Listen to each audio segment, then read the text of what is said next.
இன்னைக்கு காலையிலே பாருங்கள் சோறு பொங்கியாச்சு. பொங்கி பையில 3 பேரும் இப்போ சாம்பார் நான் சாம்பார் வச்சுட்டேன். உருளைக்கிழங்கு பொரித்தேன். இது வந்து எப்படி தெரியுமா, இந்த சிக்கன் 65 மசாலா இருக்குது தெரியுமா, அது போட்டு பொரித்தா ரொம்ப டேஸ்ட்டாக இருக்கும். இந்த உருளைக்கிழங்கு எண்ணெயில் பொரித்தது தான். அதுதான் எப்போதுமே 3 பசங்களும் விரும்பி சாப்பிடுவாங்க. சந்திர மழை வர மாதிரி இருக்குது. மேலே துணி எதுவும் கிடக்கா? இல்லைல்ல சொல்லி வாய மூடல மழை வந்துட்டு பாருங்க.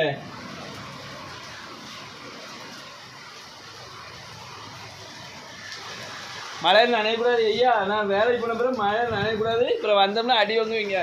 3 பேருமே அப்புறம் 2 அடி வாங்குவீங்க சொல்லிட்டேன். காலையில் பாத்திரத்தை கழுவி அந்த கட்டில் அடுக்கி வச்சுட்டு போயிருந்தேன். கட்டிலேருந்து எடுத்து அப்படியே இதில் அழகாக அடுக்கி விட்ருக்கானுங்க பாருங்க. நீயும் சந்திரன் தானே எடுக்குனீங்க. ஆற்று போனியோ? எதுக்கு போன? ஒத்தையில் போகக்கூடாதுன்னு ஒன்று சொல்லியிருக்கோம்ல எத்தனை வாட்டி. ஆற்றுக்கு ஒத்தையில் போகாத, அவ்வளோதான் சொல்லுவேன். சரி, வீடியோ தொடர்ந்து பாருங்கள். மறக்காமல் போதுமா? அவ்வளோதானா? ஏன் வைக்கப்படுது ரொம்ப? இப்படி சொல்லு. அப்படிதான்.